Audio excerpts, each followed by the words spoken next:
Episode 122 Kinmo dan Pangong Sao berjalan berdampingan meninggalkan Jade Fragrance Floor. Keduanya menyusuri jalan utama menuju luar kota dengan langkah tenang dan terukur. Awal musim semi di ibu kota masih terasa sangat dingin. Bahkan pada siang hari, matahari menggantung rendah di langit selatan dan tidak memancarkan kehangatan yang berarti. Meski cuaca dingin, jalan-jalan kota tetap ramai. Orang-orang berlalu lalang tanpa henti. Para pemuda dan gadis dari keluarga terpandang tampak berjalan santai menikmati suasana musim semi. Mereka mengenakan mantel bulu musang yang mewah, membuat kulit mereka terlihat semakin cerah dan halus. Biasanya pada musim seperti ini banyak keluarga kaya memilih berangkat ke wilayah selatan dengan kapal terbang untuk menghindari musim dingin. Mereka baru kembali saat musim panas tiba. Namun tahun ini berbeda. Bencana alam yang melanda berbagai wilayah membuat daerah selatan sama dinginnya dengan utara. Bahkan di beberapa tempat jauh lebih buruk. Karena itu, banyak orang memilih tetap tinggal di ibu kota yang dianggap lebih aman. Kinmo dan Pamong Sao berjalan sangat lambat. Sekilas mereka tampak hanya sedang berjalan santai, tetapi sebenarnya keduanya sedang menyesuaikan kondisi tubuh dan mental mereka menuju puncak. Pamong Sao adalah seseorang yang telah berinkarnasi berkali-kali. Dengan pengalaman 20 kehidupan, ia mampu menyesuaikan esensi, ki, dan semangatnya hanya dalam waktu singkat. Sebaliknya, Kinmo masih membutuhkan waktu untuk mencapai kondisi terbaiknya. Perlahan-lahan, aura Pamong Sao mulai berubah. Niat membunuh yang mengerikan menyebar darinya dan diam-diam menekan Kinmo. Langkahnya sedikit dipercepat. Tekanan itu bukan untuk menyerang secara langsung, melainkan untuk memaksa Kinmo bereaksi. Selama Kinmo merespons tekanan tersebut, ia harus terus mengubah cara berjalan, mengatur napas, dan menyesuaikan auranya agar tidak menunjukkan kelemahan. Kinmo segera memahami maksud lawannya. Di Imperial College, ia pernah menggunakan metode yang sama terhadap Pamong Sao. Saat itu, Kinmo memaksanya berjalan dengan postur aneh agar tidak memperlihatkan celah. Kini Pamong Sao membalas dengan cara yang sama. Dengan pengalaman dan pengendalian yang luar biasa, ia berusaha menguasai tempo pertarungan bahkan sebelum pertarungan itu benar-benar dimulai. Selama Kinmo terus mengikuti ritme yang diciptakan Pamong Sao, ia akan kehilangan inisiatif sedikit demi sedikit. Untuk menutupi kelemahannya, ia harus terus melakukan perubahan. Semakin lama perjalanan mereka, semakin banyak perubahan yang harus dilakukan. Pada akhirnya akan tiba saat ketika semua kemungkinan perubahan telah digunakan. Saat itulah kelemahan akan muncul. Dan ketika kelemahan muncul, kematian hanya tinggal satu atau dua gerakan lagi. Mata Kinmo menyipit, rubah tua. Ia mengakui dalam hati bahwa Pamong Sao adalah lawan paling berbahaya yang pernah ditemuinya. Yang menakutkan bukan hanya kekuatannya, melainkan kemampuannya memanfaatkan setiap keuntungan sekecil apapun.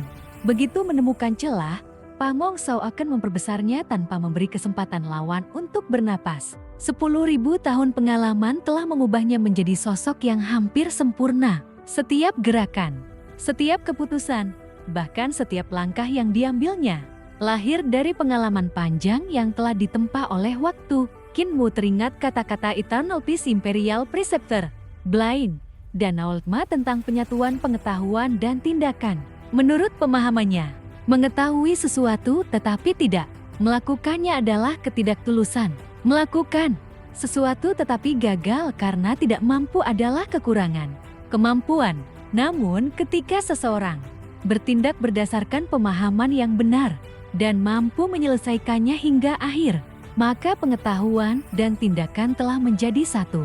Untuk mencapai tahap itu, seseorang harus mengejar pengetahuan hingga batas tertinggi. Seorang juru masak harus memahami segala hal tentang makanan. Seorang pembangun harus memahami setiap prinsip konstruksi. Seorang pembuat kapal harus mengetahui seluruh rahasia kapal hingga mampu membuatnya bertahan menghadapi badai terbesar. Ketika pemahaman telah mencapai puncaknya, tindakan akan mengikutinya secara alami. Pamong Sao adalah contoh sempurna dari prinsip itu.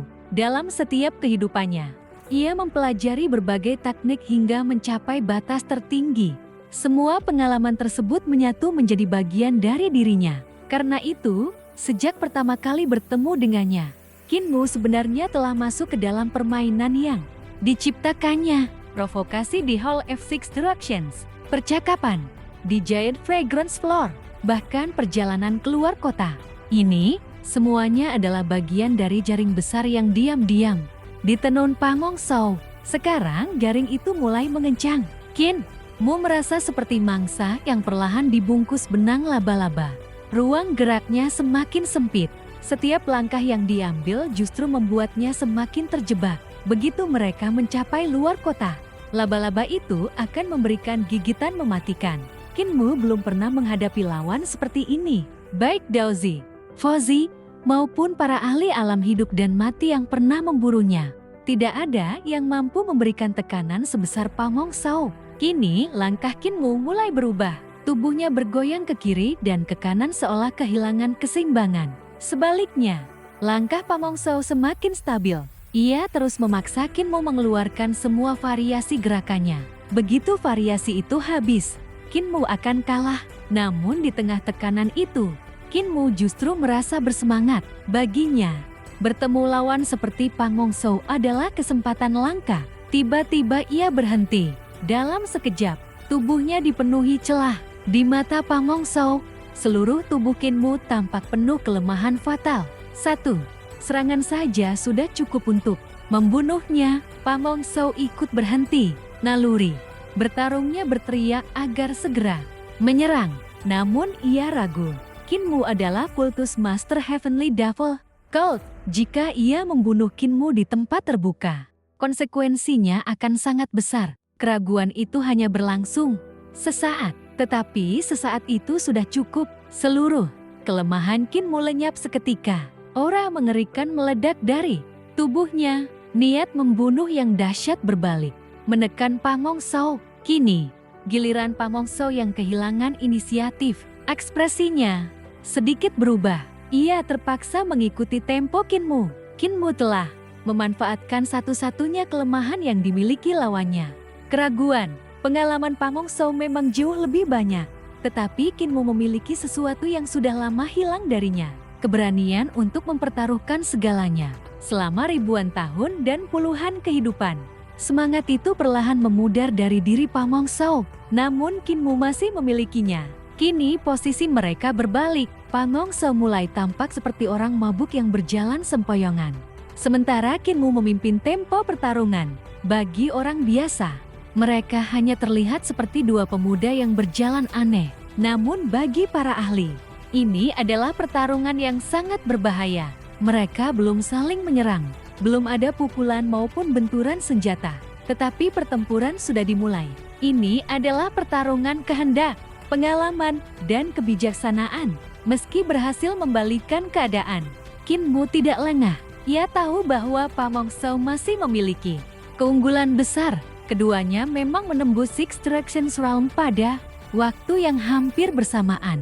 Namun Pangong Shou telah mengalami hal yang sama dalam banyak kehidupan sebelumnya. Ia sudah memahami setiap rahasia ranah itu. Sementara Kinmu masih harus mempelajari dan menyesuaikan diri dengan kekuatan barunya. Lebih buruk lagi, ia belum sempat menyempurnakan teknik kultivasinya. Ia telah memperoleh diagram sirkulasi Six Directions Realm dan Seven Stars Realm, tetapi belum sempat menggabungkannya dengan teknik miliknya sendiri. Pikiran Kinmu terus bekerja saat berjalan. Ia mengamati harta surgawi 6 arah di dalam tubuhnya. Ia melihat embrio roh, bintang-bintang 5 elemen, serta kuil-kuil surgawi yang mengelilinginya. Ia memahami bahwa ketiga harta surgawi besar itu harus digabungkan menjadi satu kesatuan. Hanya dengan begitu kekuatannya bisa mencapai kesempurnaan. Sayangnya, ia belum memiliki cukup waktu. Sementara itu, mereka terus berjalan menjauh dari kota. Padang rumput musim semi mulai terbentang di hadapan mereka. Rumput hijau muda tumbuh subur. Anak-anak berlarian menerbangkan layang-layang. Para pemuda menunjukkan kemampuan mereka di depan para gadis. Namun perlahan suasana riang itu menghilang. Orang-orang mulai memperhatikan dua sosok aneh yang berjalan di kejauhan. Burung-burung di hutan terbang menjauh. Hewan-hewan liar berlarian meninggalkan tempat. Itu, insting mereka merasakan bahaya yang mengerikan. Niat membunuh yang dipancarkan Kinmo dan Pamong Sao semakin pekat. Peralatan Kinmo mulai berjatuhan satu persatu. Pedang, pisau, tongkat bambu, palu besi, kuas, tinta, kertas, dan batu tinta tertinggal di sepanjang jalan.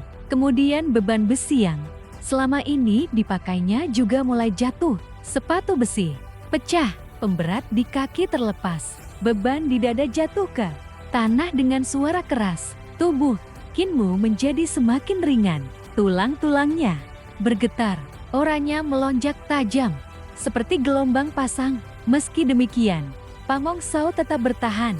Ia masih mampu mengikuti tempo tanpa memperlihatkan satu kesalahan pun. Mereka terus berjalan menuju Sungai Mud.